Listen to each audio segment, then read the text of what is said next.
जय सिया राम, जय बजरंग बली, ओम नमः शिवाय। आशा करती हूँ आप सब लोग ठीक होंगे और आप पर बजरंग बली की अपार कृपा बन गई होगी। भाद्रपद महीने की कृष्ण पक्ष एकादशी को ही अजा एकादशी कहा जाता है। जन्माष्टमी के तुरंत बाद ही अजा एकादशी आती है और अजा एकादशी का व्रत करने से और इसका पालन करने से हमें सभी प्रकार के सुखों की प्राप्ति होती है, पुत्र सुख की प्राप्ति होती है, सभी प्रकार के पापों का अंत होता है। तो आपको अजा एकादशी का व्रत रखना बहुत ही पुण्यदायी होता है। चलिए आज हम जानते हैं हम अपने घर के मंदिर में सरल विधि से पूजा कैसे कर सकते हैं। तो आप सबसे पहले भगवान गणेश जी और लक्ष्मी नारायण जी को स्नान करवा दीजिए। अगर आप ब्रह्म मुहूर्त में करवा सकते हैं तो अच्छा है, वैसे तो सुबह सुबह पूजा करनी चाहिए इस दिन।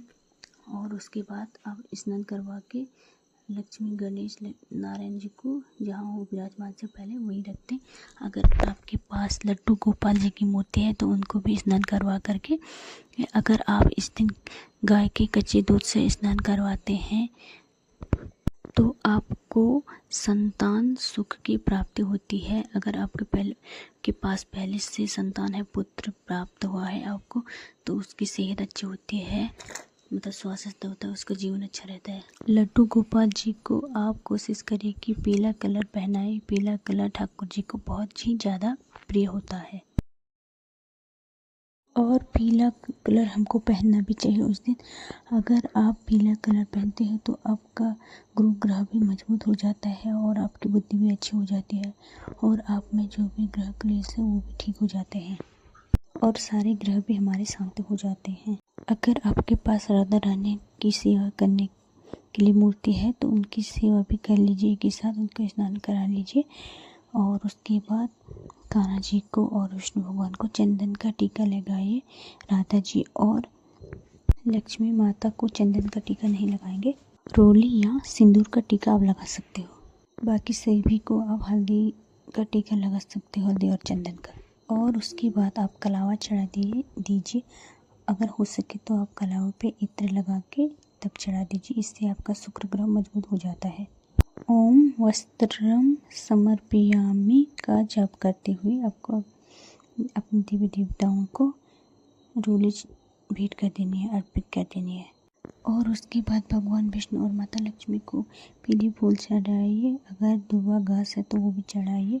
आज के दिन आप भगवान को पीले भोग लगा सकते हैं और अगर आप खजूर का भोग भी बहुत महत्वपूर्ण माना गया है, आप खजूर का भोग भी लगा सकते हैं या तो ड्राई फ्रूट्स का भोग भी लगा सकते हैं, बादाम का भोग भी लगा सकते हो आप। जब भी एकादशी का व्रत रखते हैं तो तब भी हमेशा फलाहारी व्रत रखा जाता है।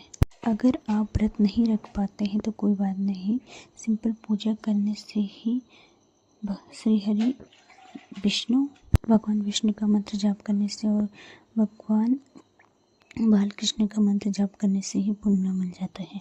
भगवान श्री हरि नारायण को आज के दिन तुलसी मंजरी जरूर से चढ़ानी है। तुलसी की मंजरी आपको उसी दिन नहीं तोड़नी है, अगले दिन तोड़ लेनी है। अगर आप भूल गए हो तोड़ना तो आप तुलसी के गमले में गिरे रहते हैं तुलसी की मंजरी या पत्ते, तो उनको 5, 7, 11, 108 या 21 चढ़ा सकते हैं। तो उतनी बार ओम नमः भगवते वासुदेवाय मंत्र का जाप करते जाना है। एक एक मंजरी मंदिर में चढ़ा दीजिएगा, इससे आपको सारी मनोकामनाएं पूर्ण की प्राप्ति होती है। इसके बाद हम भगवान को धूप दिखाएंगे, दीप दिखाएंगे, घंटा बजाएंगे। उसके बाद इस प्रकार से हम सुबह की पूजा अपने घर के मंदिर में ही प्रेम भाव से शांत कर सकते हैं, संपन्न कर सकते हैं। शाम को फिर से हमें भगवान की पूजा करनी है, धूप दीप दिखानी है, भगवान को प्रसाद वगैरह चढ़ाना है। पूरे दिन आप राम नाम का जाप कर सकते हैं, हरि नारायण का जाप कर सकते हैं, जो भी या आपको जो भी मंत्र आता है उसका आप जाप कर सकते हैं अगर हो सके तो।